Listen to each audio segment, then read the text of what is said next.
नमस्कार, कार्यक्रम संवादमा यहाँहरूलाई स्वागत छ। म नयन सापकोटा। आजको संवादमा हामीसँग स्टुडियोमा सहभागी हुनुहुन्छ नेकपा क्रान्तिकारी माओवादीका नेता सीपी गजरेल र अहिले विशेष गरेर वामपन्थी शक्तिहरू, कम्युनिस्ट शक्तिहरू र माओवादी शक्तिहरू एक आपसमा मिल्न खोजेको जस्तो देखिएको छ। एकातर्फ समाजवादी केन्द्र बनाउने उद्घोष भइरहेको छ भने अर्कोतर्फ पूर्व माओवादीहरू अब एक ठाउँमा उभिनुपर्छ भन्ने आवाजहरू पनि देखा परेको छ।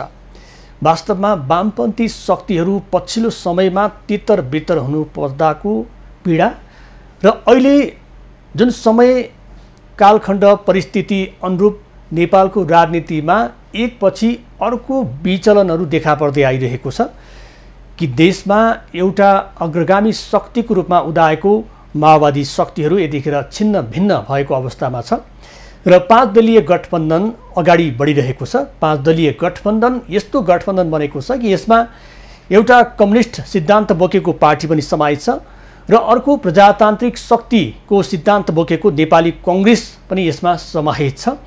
त्यो समाहित हुनुको पछाडिको कारण भनेको दुई पटक संसद विघटन भयो र प्रतिगमनलाई परास्त गर्नको लागि यो 5 दलीय गठबन्धन बन्यो र अहिले जसरी स्थानीय तहको चुनाव सम्पन्न भइरहँदाखेरि अब फेरि पनि जोड घटाउको स्थिति सिर्जना भइसकेको छ। शक्ति कसको पक्षमा पार्ने भन्ने सन्दर्भमा राजनीतिक दलका नेतृत्वकर्ताहरू यतिखेर जोड घटाउमा व्यस्त छन् र नेकपा माओवादी क्रान्तिकारी भने यो अहिलेको व्यवस्थाले कुनै पनि प्रगति हुन सक्दैन, अब जनवादी व्यवस्था नै हो भनेर उद्घोष उसले बारम्बार गर्दै आइरहेको छ र पनि ऊ पछाडि पर्दै आइरहेको छ। वास्तवमा नेकपा माओवादी क्रान्तिकारीले खोजेको राजनीतिक व्यवस्था के हो त र अहिलेको यो राजनीतिक परिस्थितिलाई कसरी हेरिरहेको छ? आज हामी सीपी गजरेलसँग यही विषयमा संवाद गर्न गइरहेका छौँ। स्वागत छ यहाँलाई। धन्यवाद। अब अहिलेको परिस्थिति यस्तो परिस्थिति बनेको छ, एकले अर्कोलाई नसघाइकन एउटा दलको वर्चस्व अथवा उसको चाहिँ योग्यता नै गुम्ने अवस्था सिर्जना भइरहेछ। 5 दलीय गठबन्धन पनि एउटालाई पछारेर आफ्नो अस्तित्व रक्षाको लागि जुटेको जस्तो देखिन्छ, होइन? तपाईहरू पनि नेकपा माओवादी क्रान्तिकारी पनि अस्तित्व जोगाउनकै लागि पनि सङ्घर्ष गरिरहनु भएको छ। कस्तो व्यवस्थामा छौँ हामी यतिखेर? ठिक भन्नुभयो। यो अहिलेको जुन संसदीय पार्टीहरू चाहिँ भिन्न प्रकारको चाहिँ फाइदाको निम्ति उनीहरू कोही गठबन्धन बनाउने, कोही के गर्ने गरिराखेका छन्। हामीले जुन उद्देश्यका साथ नेपालमा चाहिँ जनयुद्ध सुरु गऱ्यौँ, जुन उद्देश्य हासिल गर्नुपर्ने थियो, त्यो उद्देश्य हासिल गर्न नसकेर बिचमा त्यसको नेतृत्वले नै विश्वासघात गरेको कारणले गर्दाखेरि त्यो चाहिँ आफ्नो लक्ष्यमा पुग्न सकेन। त्यो लक्ष्य हासिल गर्ने प्रयासमा चाहिँ हामी अगाडि बढिरहेका छौँ। हामी चाहिँ सबै चाहिँ प्रयासरत त छौँ, तर अब हाम्रो प्रयास अलि भिन्नै किसिमको प्रयास छ। भनेको यो प्रयास पनि कस्तो हो भने अब एउटा प्रयास यस्तो व्यक्तिले गर्छ जुन उसको आधारहरूले प्रस्तुत गर्छ, मसँग यो आधार छ र त्यो प्रयास गर्नको लागि म सङ्कल्पित छु भन्ने उसले आधार प्रस्तुत गर्छ। त तपाईँहरूसँग जुन बेलामा चाहिँ आधार पनि थियो, त्यो आधार प्रस्तुत गरिरहँदाखेरि 62-63 सालको जनआन्दोलनपछि एउटा व्यवस्था सिर्जना भयो, तपाईँहरूले हतियार पनि उठाउनु भयो, त्यो एउटा आधार चाहिँ यहाँहरूले प्रस्तुत गर्नुभएको थियो। त्यो आधार प्रस्तुत गरिरहँदाखेरि प्रयास एक हिसाबमा सफल भएको थियो, तर त्यो प्रयास सफलताको प्रयासलाई यहाँहरूले जोगाउन सक्नु भएन, होइन? यो के कारणले सफल हुँदाहुँदै पनि तपाईँहरू असफलतातर्फ किन मोडिनु भयो? अब यो महत्त्वपूर्ण प्रश्न गर्नुभयो, किनभने हरेक देशमा हुने क्रान्ति चाहिँ अब पहिलो त्यसको उद्देश्य त सफल पार्ने नै हुन्छ। जसले क्रान्तिमा होमिएका छन्, जसले क्रान्तिको नेतृत्व गरेका छन्, उनीहरूको उद्देश्य त त्यो क्रान्तिलाई सफलतामा पुर्याउने अनि आफ्ना एजेन्डाहरू लागू गर्ने, त्यही हुन्छ। तर कतिपय अवस्थामा चाहिँ के हुन्छ भने त्यो क्रान्तिको निर्णायक शक्ति चाहिँ त्यो पार्टी मात्रै हुँदैन, जसले क्रान्तिलाई अगाडि बढाएको छ त्यो मात्रै हुँदैन। त्यसका चाहिँ खेलाडीहरू अरू पनि हुन्छन्, अर्को पक्ष हुन्छ। र अहिलेको सन्दर्भमा त झन् के छ भने देशभित्रको शक्ति मात्रै पराजित गरेर पुग्दैन, अन्तर्राष्ट्रिय शक्ति केन्द्रहरू आइहाल्छन्। त्यसो हुनाले त्यो चाहिँ ती शक्तिहरूलाई पनि पराजित गरेर चाहिँ मात्रै अन्तिम विजय हासिल गर्न सक्ने हुनाले त्यो चाहिँ पराजित हुने खतरा पनि त्यति नै हुन्छ पछिसम्म पनि।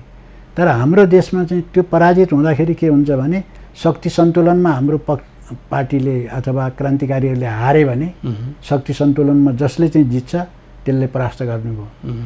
हाम्रो चाहिँ देशमा के भयो त भने विदेशी शक्तिसँग हारेर पनि जनयुद्ध चाहिँ हारिएको होइन, यी भित्रको शक्तिसँग पनि हामीले हारेर कुन चाहिँ लडाइँमा हारेर हामीले चाहिँ यो अवस्थामा आइपुग्नु भयो भन्ने चाहिँ त्यो छँदै छैन। कुन चाहिँ लडाइँमा हार्यौँ त हामीले भन्दा जित्दै मात्रै गएको भन्ने लागेको थियो तर हारियो। त्यो किन भयो त भन्दाखेरि त्यसको मूल नेतृत्वले नै त्यसप्रति विश्वासघात गरिदियो र पछिसम्म पनि हामीलाई थाहा भएन कि हामी त हारिसकेका छौँ। त्यसले गर्दाखेरि हाम्रो चाहिँ जुन अहिलेको स्थिति छ त्यो एक प्रकारले प्रतिक्रान्ति हावी भएको, क्रान्तिकारीले पराजित भएको स्थिति भएको हुनाले अहिले चाहिँ जस्तो भन्नुभयो नि शक्तिहरूको हिसाब गर्दाखेरि हामी चाहिँ कमजोरै हो। अब यो माओवादी शक्तिहरू चाहिँ जुन बेलामा पुष्पकमल दाहालले हिजो कि अस्तिको एउटा कार्यक्रममा के भनिरहनु भएको थियो भने एउटा यस्तो समय थियो त्यो माओवादी भनेर कुनै उम्मेदवार उठ्यो भने पनि उनले जित्ने अवस्था सृजना हुन्थ्यो भने अब जित्नको लागि चाहिँ करोड चाहिँ लगानी गर्नुपर्ने अवस्था सृजना भएको छ। त्यो अवस्था सृजना हुनुको पछाडि त्यसको दोष चाहिँ कसले लिने? यस्तो व्यवस्था हामीले चाहेका थियौँ। तपाईहरूले जुन एउटा चाहिँ विद्रोह गर्नुभयो, सरकारी पक्षसँग जुन विद्रोह गर्नुभयो, हतियार उठाउनु भयो, जङ्गल बस्नुभयो, भारतमा पनि बस्नुभयो होइन, तर व्यवस्था परिवर्तन भयो तर अवस्था परिवर्तन हुन सकेन। अब हामी यस्तो जनप्रतिनिधि हामीले निर्माण गरिरहेका छौँ। तपाईँले पनि भन्दै हुनुहुन्छ कि अब व्यापारीहरूको मात्रै जनप्रतिनिधि हुनु भयो भन्ने समयको अवस्था सिर्जना भयो। अब यसको दोष चाहिँ कसले लिने? जुन व्यवस्थामा तपाईँहरू चाहिँ परिवर्तन चाहनुहुन्थ्यो त्यो परिवर्तन भयो तर परिवर्तन कस्तो आयो? अहिले मैले दृष्टान्त प्रस्तुत गरेँ। स्वयं पुष्पकमल दाहालले पनि त्यही भन्नुभयो। अब यसमा चाहिँ एउटा यो व्यवस्था परिवर्तन भयो अवस्था परिवर्तन भएन भन्ने आम रूपमा जुन अहिले चर्चा चलेको छ त्यो आंशिक सत्य मात्रै हो। त्यो आंशिक सत्य हो। व्यवस्था त परिवर्तन धेरैवटा भए हिसाब गर्दाखेरि राणाकालदेखि लिएर आउँदाखेरि त धेरै परिवर्तन भयो। त्यस हुनाले सोझो हिसाबले जनताले भन्दा व्यवस्था चाहिँ धेरैपल्ट परिवर्तन भयो। अवस्था भनियो भने उही छ भनेर जुन भनिएको छ त्यसमा अलिकति अपुग कुरा के छ भनेदेखि व्यवस्था त परिवर्तन भयो तर हरेक समयमा जुन जसले त्यो व्यवस्था परिवर्तन गर्नको निम्ति नेतृत्व गरेका थिए त्यो नेतृत्व गरेकाले जुन चाहिँ लक्ष्य राखेका थिए त्यो लक्ष्यमा चाहिँ कहिले पनि पुग्न सकेन। बिचैमा चाहिँ सम्झौता हुने अनि बरालिने। त्यो बरालिने अवस्था चाहिँ कसले? यो आन्तरिक भित्रबाट चाहिँ बरालिने अवस्था सृजना भयो कि बाहिरबाट त्यसलाई चाहिँ तित्रभित्र पार्ने प्रयास भइरहेछ? अब बाहिरी जुन शक्तिहरू छन् क्रान्तिलाई रोक्ने खालका अथवा क्रान्ति हुन नदिने शक्तिहरू छन् ती त सधैँभरि क्रियाशील हुने नै भए, उनीहरू चलायमान नै हुन्छन् तिनीहरू। तिनलाई दोष दिने कुरा भएन। तिनीहरूको उद्देश्य नै त्यही भएपछि त आफ्नो कामलाई कसरी बिगार्नुपर्छ भन्ने उद्देश्य बोकेर हिँड्नेलाई त अब त उनको कामै त्यही हो। उनले त्यो काम गरे भने तिनलाई के दोष दिइरहने? तिनलाई दोष दिने कुरा भएन। धेरै जसो चाहिँ केसहरूमा के भयो त भने आन्तरिक रूपमै त्यसलाई चाहिँ त्यसको चाहिँ त्यसप्रति धोका दिने काम चाहिँ आन्तरिकबाटै भएको छ र त्यसले गर्दा हारेका छौँ र जनयुद्ध त त्यस्तो एउटा राम्रो दृष्टान्त नै हो। तर त्यो जनयुद्ध नि त्यति फाप सिद्ध भएन नि, अफाप सिद्ध जस्तो लाग्दैन यहाँलाई? अब जनयुद्धको त्यही हो। अब अघि सुरुमै पनि यहाँले भन्नुभयो हामीले चाहिँ 64-65 को चाहिँ निर्वाचन जित्दाखेरि हामीले भारी मतले जित्यौँ जहिले नि होइन। हामीले त्यसरी पैसा खर्च गरे पनि होइन, केही पनि होइन। किनभने हामीलाई त जनताहरू हाम्रा भोटरहरू त हेर्न भनेर आउँथे, 2 दिन 3 दिन बाटो हिँडेर व्यवस्था हेरे। अब अवस्था हेर्नको लागि हेर्न आउँथे। नेताहरू कस्तो रहेछन् भनेर उनले हेर्न, कस्तो काम गर्छन्, त्यस्तो चाहिँ उनीहरू जनतामुखी काम कसरी गर्छन् भन्ने भनेर उनीहरू त्यो गर्न चाहन्थे र त्यस्ताले हामीलाई भोट दिएर जिताए र चाहिँ अब हामीले जित्यौँ। तर चाहिँ संविधान सभामा करिब बहुमत हामीले जितिसकेपछि हो त्यो चाहिँ एउटा टर्निङ पोइन्ट भयो। टर्निङ पोइन्ट के को लागि भयो त भने हामीले संविधान सभामा निर्वाचनमा गएको चाहिँ हाम्रो एजेन्डालाई पुरा गर्नको निम्ति अर्को मोर्चा खोल्न गएको भनेर हामीले बुझेको। त्यो पनि एउटा महत्त्वपूर्ण मोर्चा थियो किनभने जनताले विजयी भएका उम्मेदवारहरूलाई चाहिँ जनताले भारी मत दिएर विजय पाएका जुन उम्मेदवारहरू थिए तिनलाई त्यसै चाहिँ अपमानित गर्ने अथवा तिनीहरूलाई जेलमा हाल्ने या त्यही गर्ने त कसैले नि साहस गर्ने कुरा भएन। त्यो एउटा बलियो मोर्चा भयो, कानुनी संवैधानिक मोर्चा भयो, त्यसलाई सबैले मान्यता पनि दिएको। त्यस्तो मोर्चामा हामीले चाहिँ बहुमत हासिल गरेर अब हाम्रो एजेन्डालाई लागू गर्नुपर्छ भन्नेमा हामी गयौँ। तर चाहिँ प्रचण्ड बाबुरामहरूले त्यो एजेन्डा छाडिसकेका छन् भित्रभित्र। त्यहाँ आउनुभन्दा अगाडि नै उनीहरू अर्कै भइसकेका छन्। त्यो कुरा उनीहरूले पहिल्यै डिस्क्लोज गरिदिएको भएदेखि यो अहिलेको जुन समीकरण छ त्यस्तो हुन्थेन। तर उनीहरूले त्यसो भनेनन्। एकदम ठिक हो, यो मोर्चाबाट हामीले अब जित्नुपर्छ, किनभने युद्धको मोर्चाले मात्रै पुगेन। अब चाहिँ संविधान सभाको मोर्चा, दुईटै मोर्चा मिलाउँदा चाहिँ हामी लक्ष्यमा पुग्छौँ भन्ने कुरामा हामीलाई विश्वस्तै भएर चाहिँ त्यहाँ हामी आएको। तर भयो के त भनेदेखि उनीहरूले त सम्झौता गरिसकेका छन्, शान्ति सम्झौता यहाँ लगाएर टुङ्ग्याउने भनिसकेका छन्। हामी चाहिँ झल्यास चाहिँ कहाँबाट भने, हुन त म व्यक्तिगत रूपमा भन्दा त म चेन्नईको जेलमा थिएँ, तर त्यहीँ पनि मैले चाहिँ थाहा पाउँदाखेरि म त्यहाँ झसङ्गै भएँ। किनभने त्यहाँ हाम्रा मागहरू पुरा भइसकेकै छैन। हामी चाहिँ स्थायी युद्ध विराम गर्ने, अब हामी चाहिँ हतियार बिसाउँछौँ भनेर कमान्डरले चाहिँ हस्ताक्षर गरिदिइसक्यो। भनेको चेन्नईको जेलमा यहाँले बसेको कुरा सुनाउनु भयो, जुन बेलामा चाहिँ देशमा चाहिँ सशस्त्र द्वन्द्व थियो, त्यतिखेर तपाईँ पक्राउ पर्नु भएको थियो?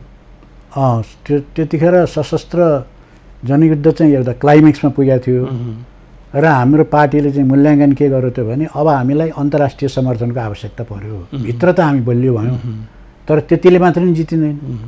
अन्तर्राष्ट्रिय शक्तिहरूको ब्यालेन्स कायम गर्नको निम्ति बाह्य सपोर्ट पनि चाहिन्छ भनेपछि अनि त्यहाँबाट बाह्य सपोर्ट जुटाउनको निम्ति भनेर म चाहिँ युके जान, जर्मनी जाने भनेर हिँडेको थिएँ। भारतबाट चेन्नई एयरपोर्टलाई प्रयोग गर्ने भनेर त्यहाँ हिँडेको, त्यहीँ गिरफ्तार भइहालेँ।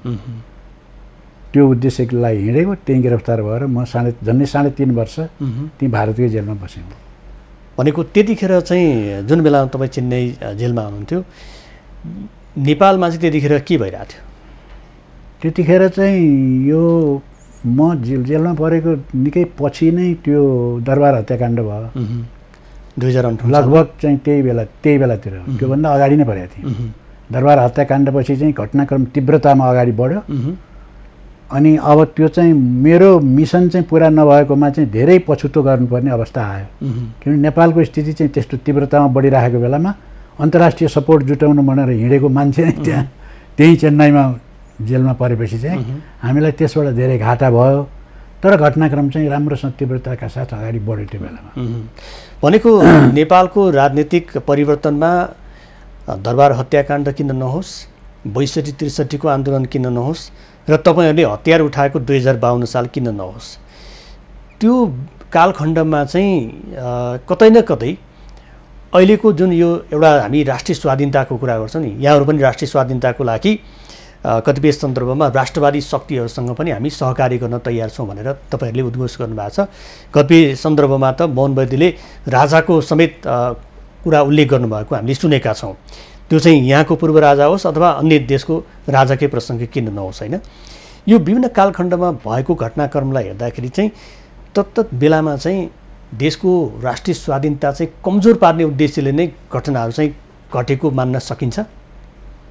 त्यो त हुँदै हो, त्यो त सामान्य रूपमा त्यो त हुँदै हो। किनभने विदेशी शक्तिहरूले नत्र भने आफ्नो भूमिका किन निर्वाह गर्छन्? उनीहरूले चाहिँ त्यत्रो चाहिँ उनीहरूलाई पनि चाहिँ त्यो त्यहाँ जुन ट्याक्स कर उठाएर चाहिँ जम्मा गरेको पैसा हुन्छ त्यो सस्तो भएर जतासुकै फाल्ने त पैसा त होइन। त्यो त्यहाँ पनि जवाफ दिनुपर्छ उनीहरूले आफ्नो देशमा पनि। त्यत्रो चाहिँ उनीहरू धनराशि खर्च गरेर आफ्ना त्यत्रा शक्तिहरू प्रयोग किन गर्छन् भनेदेखि उनीहरूको स्वार्थ पुरा गर्नकै लागि हो। भनेको तपाईँहरू चाहिँ त्यो स्वार्थमा कतिको मिसिनु भयो अथवा मिसाउने कोसिस गरे अथवा अलिअलि चाहिँ तपाईँहरू मिसिनु नै भयो? होइन, अहिलेको जुन नेतृत्व हो नि, जस्तो प्रचण्डजी र बाबुरामजीले जो चाहिँ आत्मसमर्पणै गरेको हो नि, अहिले उहाँहरू कसको इन्ट्रेस्टमा काम गर्नुभएको छ सबैले देखाएको छन्। कसको इन्ट्रेस्टमा काम गरिरहनु छ? प्रत्यक्ष रूपमा चाहिँ तपाईँले चाहिँ अहिले यतिखेर कार्यक्रम मार्फत भन्नुपर्दाखेरि उहाँहरू कसको लागि काम गरिरहनु भएको छ? अब त्यो त उहाँहरूको चरित्र कस्तो भएको छ भने एउटा दलाल चरित्र भयो। दलाल चरित्र भएपछि, दलाल भइसकेपछि के भने उहाँहरू एउटै मालिकसँग मात्रै पनि सीमित हुनुहुन्न। जहाँबाट त्यो बेला बढी फाइदा हुन्छ त्यतिर। अब अहिले हाम्रो उहाँहरूकै कुरा गर्ने हो भने पहिले उहाँहरू भारत परस्त हुनुभयो होइन, र भारतले गरेका तमाम असमान सन्धि सम्झौताहरूमा आँखा चिम्लिनुभयो उहाँहरूले होइन, थप हस्तक्षेपमा पनि केही बोल्नु भएन। अब त पुनरावलोकन गर्नुपर्छ भनेर बोल्नु पऱ्यो त उहाँ होइन, प्रचण्डजी गएर भारतमा गएर। त्यो त के भनेदेखि त्यो त चुनाव आउन लाग्यो नि, चुनावी नारा चुनावमा भनिदिने हो, खास एकचोटि भनिदिए ल मैले यसो भने राष्ट्रवादी बन्न खोज्ने, यहाँ आएर प्रचार गर्नुको लागि भनिदिएको हो होइन। र त्यो चाहिँ पहिले भारतको गर्नुभयो, पछि गएर अहिले अमेरिकाको चाहिँ पुरा चाहिँ वफादारी गर्नुभएको छ। जनताहरूलाई भोटरहरूलाई आफ्नै पार्टीका मान्छेलाई झुक्क्याउँदै ठग्दै एमसिसी पारित गर्नुभयो, राष्ट्रघाती एमसिसी। त्यो त व्याख्यात्मक घोषणासहित पारित भयो। व्याख्यात्मक घोषणा भनेको त्यो चाहिँ झुक्क्याउने भनेको त्यही त हो। व्याख्यात्मक घोषणा अघि सारिदिएर ल यति गरिदिएपछि चाहिँ अब चाहिँ केही दोष लाग्दैन यसको, अब चाहिँ एमसिसी जति पारित गरिने हुन्छ अमेरिकाले त्यसलाई समर्थन गरिदिइहाल्छ, हाम्रो कुरा भइसकेको छ। खोइ अहिलेसम्म समर्थन गरेको छैन, त्यो गर्दा पनि गर्दैन अमेरिकाले। किन गर्छ त्यो गरेर हुने चिज पनि होइन र त्यो उसले समर्थन गर्दा नि गर्दैन भनेपछि जनतालाई आफ्नै पार्टीका मान्छेहरूलाई धोका दिएर त्यो काम गर्नुभयो। के को लागि गर्नुभयो भने त्यो वफादारी देखाउनको निम्ति। एकैछिन पछाडि जोड्नेछु। आजको संवादमा हामीसँग संवाद गर्दै हुनुहुन्छ नेकपा क्रान्तिकारी माओवादीका नेता सीपी गजरेल। उहाँसँगको संवाद अझै जारी छ, हामीसँगै रहनुहोला।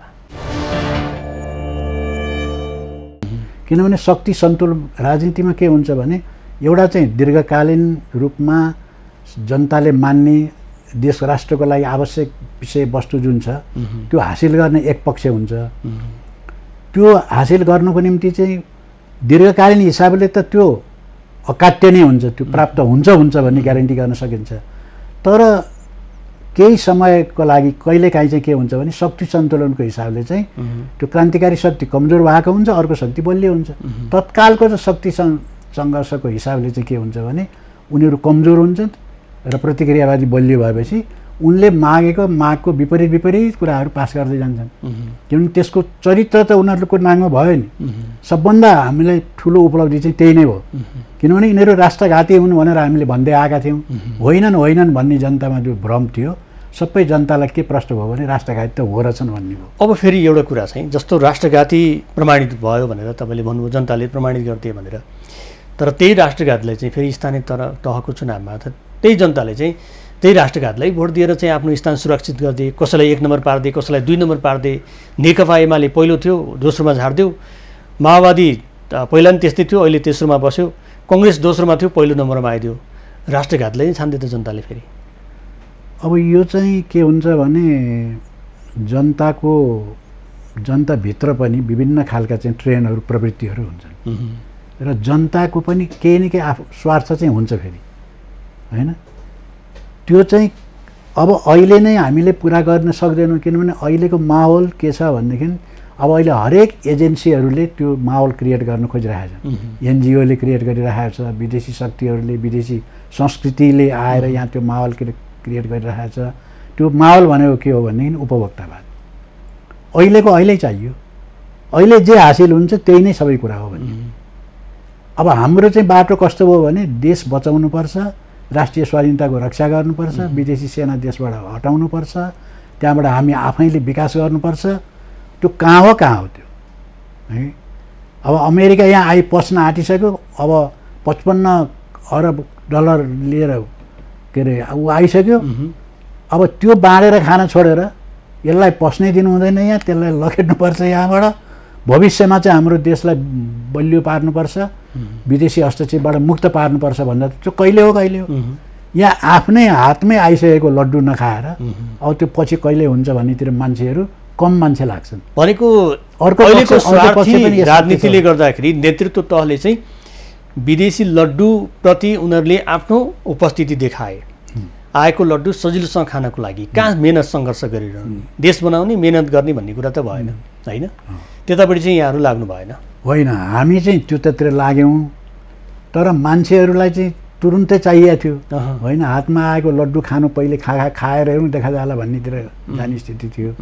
अर्को कुरो के भने फेरि यो निर्वाचनको विषय जुन छ, यो निर्वाचन अहिले तपाईँले सुरुमा पनि भन्नुभयो, यो निर्वाचन अब कसको भएको छ त यो निर्वाचन भने यो चाहिँ नव धनाढ्यहरू, दलालहरू, कमिसनखोरहरू, बिचौलियाहरू, ठेकदारहरू यिनै हुन्। अब चुनावमा उम्मेदवार बन्ने पनि यिनै हुन्।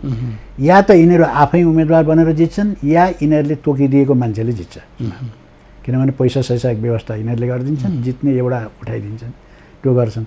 यो चुनावमा अनि त्यहाँबाट जनताको पक्षका मान्छेहरू उठेर त्यो चुनाव जित्ने भन्ने त कुरै नगरे हुन्छ।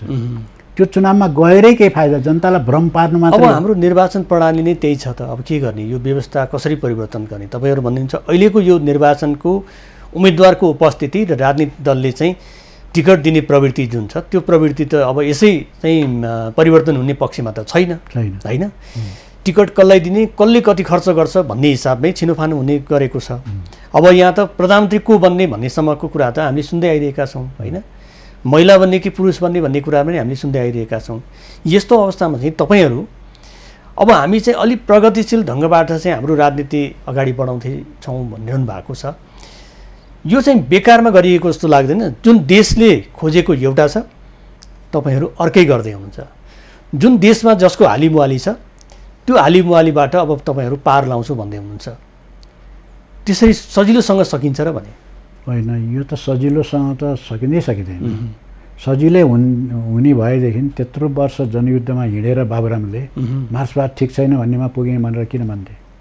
उहाँले त कम्युनिस्ट भन्ने शब्दबाट नै उहाँ चाहिँ अब बाहिर निस्किसक्नु, बाहिर निस्क्यो भने उहाँले समाजवादी पार्टी नेपाल हो कि नेपाल समाजवादी पार्टी भनेर उहाँले आँखा चुनाव चिन्ह लिएर पार्टीलाई पुनर्गठन गरिसक्नुभयो। अब उनीलाई पनि त त्यत्रो वर्ष जनयुद्धमा त के हेरेर लागेको थिएस् भन्ने प्रश्न त उठ्छ नि। त्यसको सहज जवाफ दिन त गाह्रो छ उहाँलाई। तर त्यो पनि के हो त भनेदेखि अब कठिन दिनहरू आए झन्, त्यो कठिन दिनहरूमा चाहिँ अब फेरि कठिन बाटो म किन लिउँ? अब चाहिँ सहज बाटो जता जता जाँदाखेरि चाहिँ सहज हुन्छ, त्यही भनिदिने। नीति पनि सिद्धान्त पनि त्यही लिँदै जाने। प्रचण्डकै कुरा गर्नुहोस्, बाबुरामकै कुरा गर्नुहोस्। त्यस कारण जसले चाहिँ यो बाटो सजिलो हुन्छ, अब यो उनीहरूले त बारम्बार भनेका छन् नि, अब नेपालमा राजनीतिक क्रान्तिको आवश्यकता छैन, अब विकास गर्नुपर्छ। अब राजनीतिक क्रान्तिको त आवश्यकतै छैन भनेर घोषणा गरिसके। अब विकास गर्नुपर्छ। अब विकास गर्दाखेरि अब यही चुनाव लड्नको निम्ति पैसा जम्मा गर्नु पर्यो, पैसा जुटाउनुपर्छ, अनि अर्को पल्टको चुनावमा लगानी गर्नुपर्छ। फेरि त्यसमा जितेर झन् धेरै कमाउनुपर्छ र झन् धेरै लगानी गर्नुपर्छ। यही सूत्र अनुसार नै अहिले यो गइरहेको छ। भनेको तपाईँहरूको पार्टी त अरू पार्टीले चाहिँ थिचै गरिदिने भयो त, जनताले पनि नौकास दिने, तपाईँले थिचै पर्ने भनेपछि त अब तपाईँहरू रोए कराएर के हुन्छ त? होइन, हामी त रोए कराई त हामीले गरेकै छैनौँ। किनभने हामीलाई यो कुरा थाहा छ पहिल्यै। किनभने यो थाहा भएर नै हामीले चाहिँ पार्टी पुनर्गठन गरेको हो नि।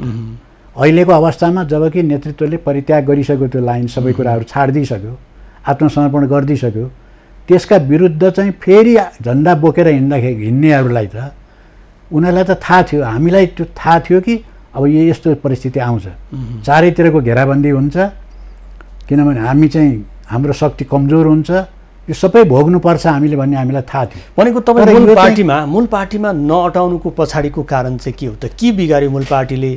तपाईँहरूले के चाहनु भएको थियो? कतिपय सन्दर्भमा हामी सुन्छ अब पूर्व माओवादीहरू पनि एक हुने है, एक ठाउँमा आउने, अब यो तित्रबित्र भएर भएन, विभक्त भएर विभाजन भएर भएन, अब एक ठाउँमा आउने एउटा सिङ्गो पार्टी चाहिँ निर्माण गर्ने भन्ने कुरा पनि सुनिएको थियो। खास तपाईँहरूले के चाहनु भएको, यो मूल नेतृत्वले के दिएन तपाईँलाई? मुख्य कुरा हामीले चाहेको के थियौँ भने, हामी सबैले चाहेको, सबै पार्टीमा एउटै ठाउँमा हुँदाखेरि हुन त त्यो प्रचण्ड र बाबुरामले नै चाहेको भन्नु पऱ्यो त्यसलाई।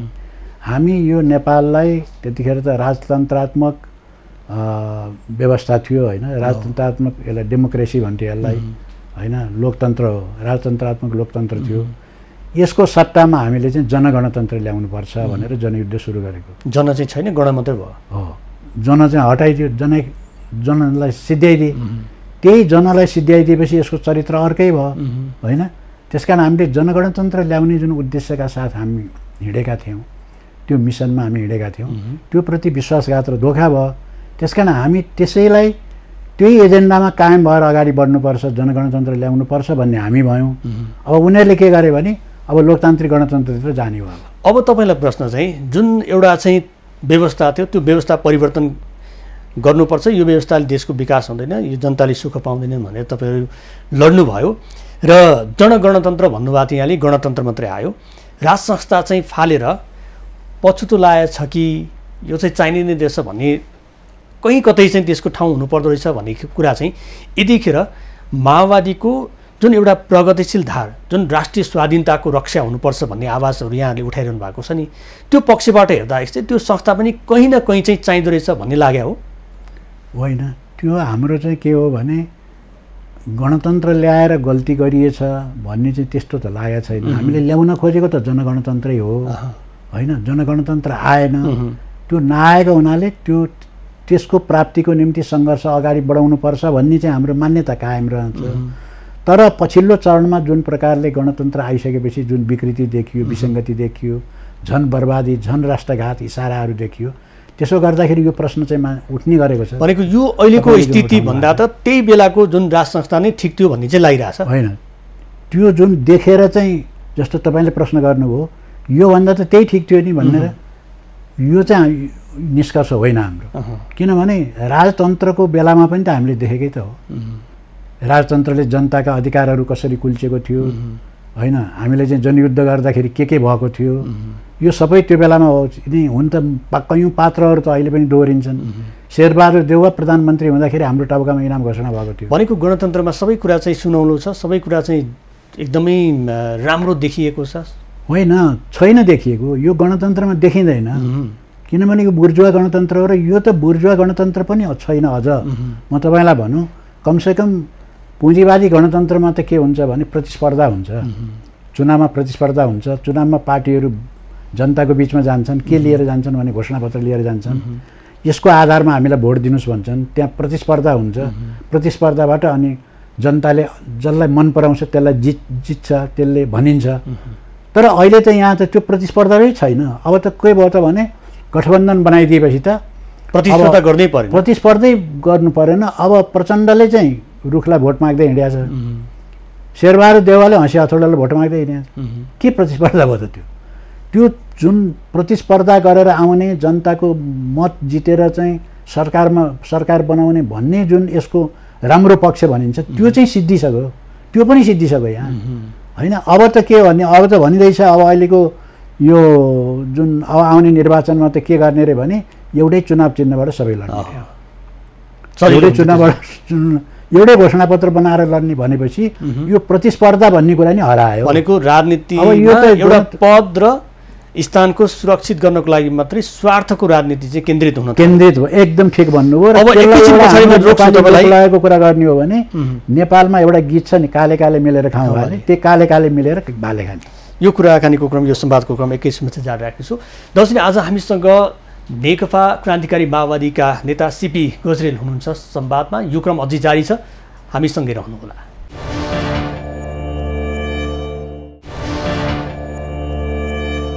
फेरि पनि स्वागत छ संवादमा। आज हामीसँग हुनुहुन्छ नेकपा क्रान्तिकारी माओवादीका नेता सीपी गजरेल। फेरि पनि स्वागत छ यहाँलाई। धन्यवाद। अब चाहिँ देशको राजनीति एउटा त कुनै पनि एउटा दल चोखो हिसाबमा चाहिँ ऊ आफ्नो अस्तित्व जोगाउन नसक्ने अवस्थामा रह्यो र तपाईँहरू पनि सङ्घर्षशील हुनुहुन्छ। अझै पनि देशमा चाहिँ क्रान्ति आवश्यकता छ। जुन उद्देश्य तपाईँहरूले बोक्नु भएको थियो त्यो उद्देश्य पुरा गर्नको लागि अझै हामी बलवान छौँ भनेर तपाईँहरू लागिरहनु भएको छ। अब चुनाव पनि आउँदैछ होइन, यसो हेर्दाखेरि 5 दलीय गठबन्धन, अब यही गठबन्धन लिएर अगाडि बढ्ने भनिरहेछ र त्यही 5 दलीय गठबन्धनमा पनि के भइरहेछ भने एउटा चाहिँ उपगठबन्धन बनाइरहेछ भित्रभित्र, अर्को चाहिँ समाजवादी केन्द्र बनाउने भन्ने कुरा चाहिँ हामीले बैठक बसेको फोटो दृश्यहरू देखिरहेका छौँ होइन।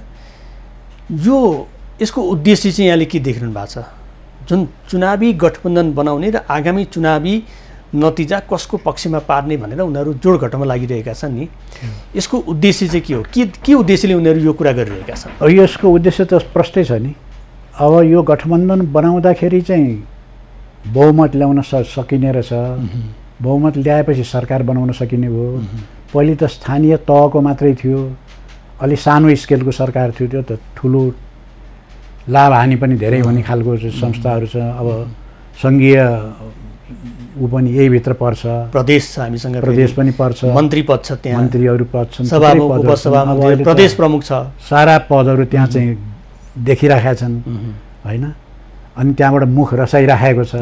अब यो कसरी हासिल गर्ने त भन्दाखेरि स्थानीय निकायमा गर्दाखेरि यो मिल्दाखेरि चाहिँ एमालेलाई दोस्रोमा झार्न सकियो र आफूले बाँडेर लिन सकियो। यसैलाई दोहोऱ्याउन पाइयो भने अब चाहिँ के भने प्रदेश स्तरमा पनि सकिन्छ सरकार बनाउन, यसै गरी काले काले मिलेर भाले खान सकिन्छ। अब माथि सङ्घीयमा स्तरमा पनि सकिन्छ भन्ने हिसाब किताबले अब यो गठबन्धन बन्दैछ। अब यो गठबन्धनभित्र पनि अर्को गठबन्धन पनि त्यो हुन्छ भनेको, किनभने स्वार्थ गठबन्धन कि अर्को उपगठबन्धन? उपगठबन्धन नै हुन्छ, किनभने त्यो त स्वार्थमा केन्द्रित न छ। आफ्नो पार्टीको स्वार्थ अनि त्यहाँबाट आफ्नो स्वार्थ, आफ्नो परिवारको स्वार्थ। अहिलेको राजनीतिमा केन्द्रित विषय भनेकै यिनै हुन्।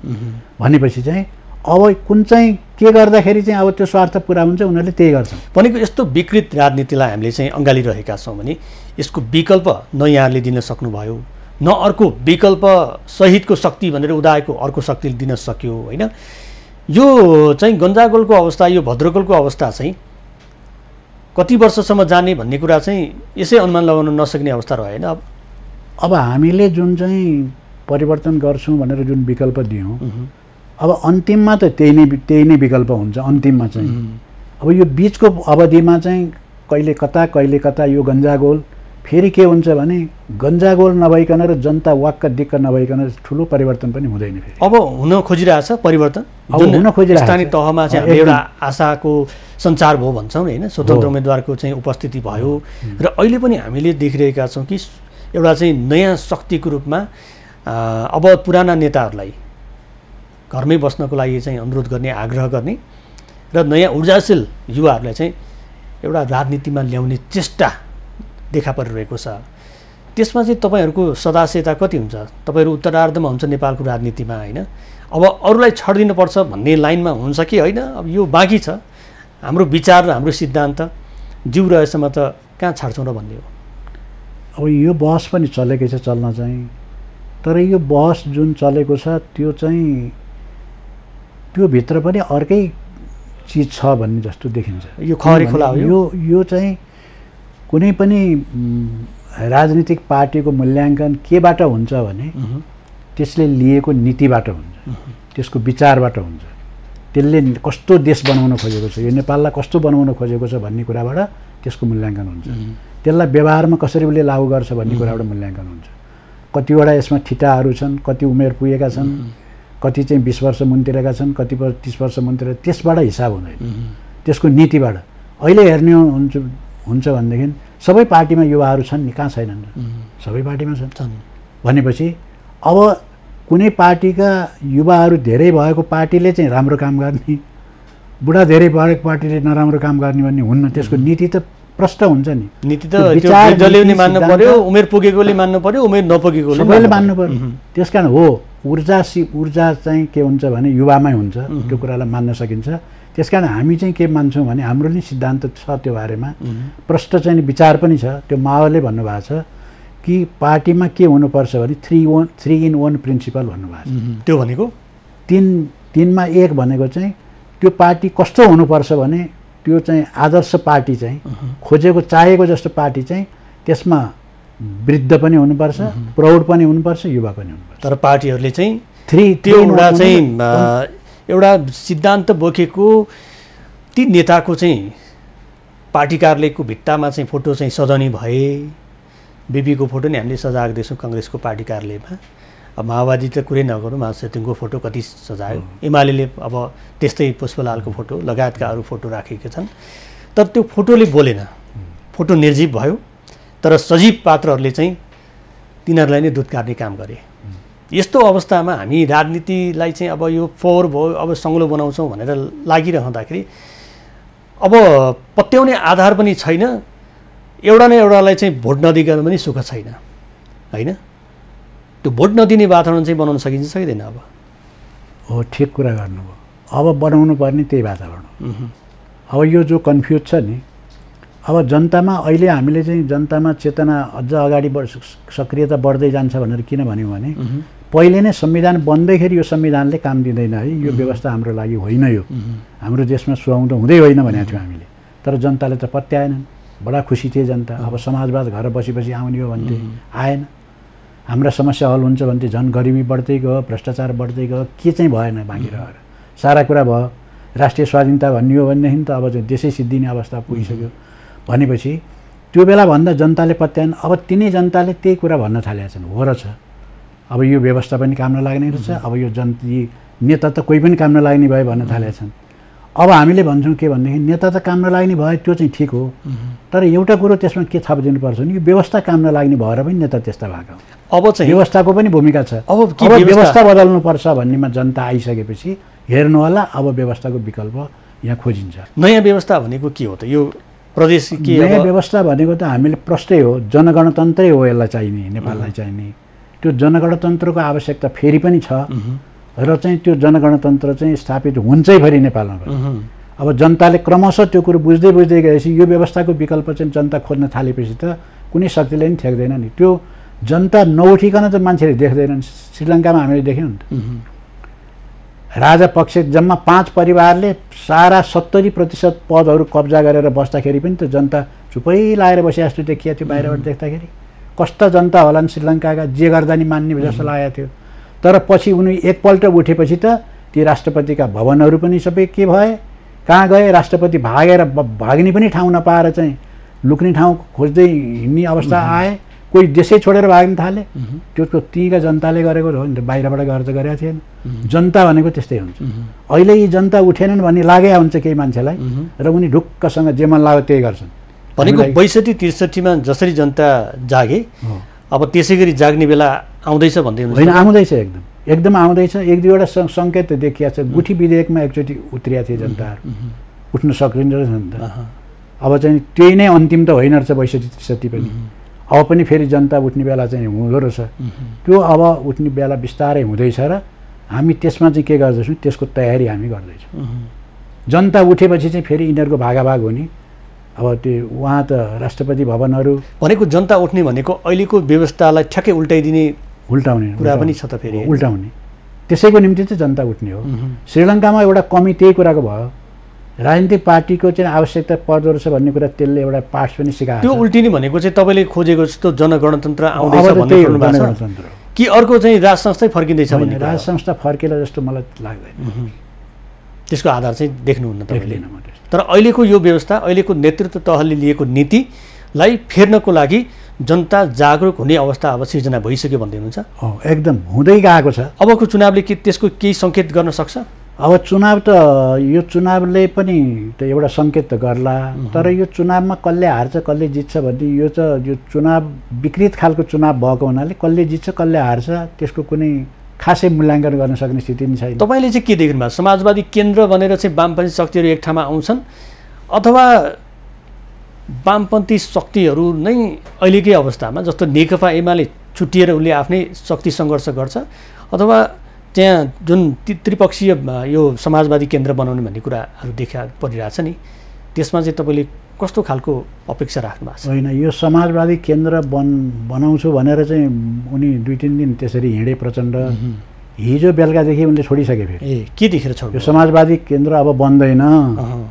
अब के देखेर भनेदेखि शेरबहादुर देउवाले भने होला नि, होइन तपाईँहरू समाजवादी केन्द्र बनाएपछि के हामीलाई छोडिदिने त हो, बेग्ला बेग्लै लड्ने हो त भन्दा होइन होइन, किनभने प्रधानमन्त्रीको पदै छाडिदिने भए ठिक छ भन्नुभयो होला। होइन, त्यस हुनाले चाहिँ अब यो अहिले यो चर्चै नगरौँ, अब यो एजेन्डा सिद्धियो भनिसकेको छ। त्यस कारण यो समाजवादी केन्द्र भन्ने चाहिँ यो हो, यो बन्नेवाला होइन भन्ने कुरा सिद्धिसक्यो। त्यो प्रचण्ड र उसले पनि यादवले पनि मानेनन् भन्ने छ। त्यस भएपछि यो चाहिँ अब यो हरायो। अब उपेन्द्र यादवले मानेनन्, प्रचण्डले भनिसके अब यो यसको काम छैन, अब छोडिदिउँ भनिसके र यो अब छोडिनेमा गइसक्यो। अब मिल्ने चाहिँ यो अब गठबन्धन अहिलेसम्म कायम रहन्छ भन्ने जस्तो देखिया छ अहिलेसम्म। भनेको चुनावसम्म चाहिँ 5 दलीय गठबन्धन कायमै रहन्छ भन्ने अहिलेसम्म त्यस्तो देखिन्छ। होइन, त्योभन्दा राम्रो चान्स आएछ भने कसैले कसैको माया गरेर अब यसलाई लैजानुपर्छ भन्नेवाला कोही छैन। एक्लैले चुनाव जितिन्छ अर्को तरिकाले भन्ने लाग्यो भने काङ्ग्रेसले यसलाई यो गठबन्धनलाई छोडिदिएर हिँड्छ, प्रचण्डले त्योभन्दा राम्रो चान्स पायो भने यसलाई छोडेर हिँड्छन्। भनेको आफ्नो स्वार्थ कतिखेर कहाँ पुरा हुन्छ त्यो अनुसार उनीहरूले गठबन्धन जोगाउने। एकदम क्लियर। हामीसँग समय सकिएको छ। यहाँको यो महत्त्वपूर्ण समय र विचारको लागि धेरै धेरै धन्यवाद छ। हाम्रो विचार सम्प्रेषण गर्ने मौका दिनुभयो, यहाँलाई पनि धन्यवाद। दर्शक उहाँ हुनुहुन्थ्यो नेकपा क्रान्तिकारी माओवादीका नेता सिपी गजरेल। उहाँसँगको संवाद सँगसँगै आजको कार्यक्रम संवादको समय सकिएको छ। खबरभित्रको खबरको लागि हेर्दै रहनुहोला एबी न्युज खबर। नमस्कार।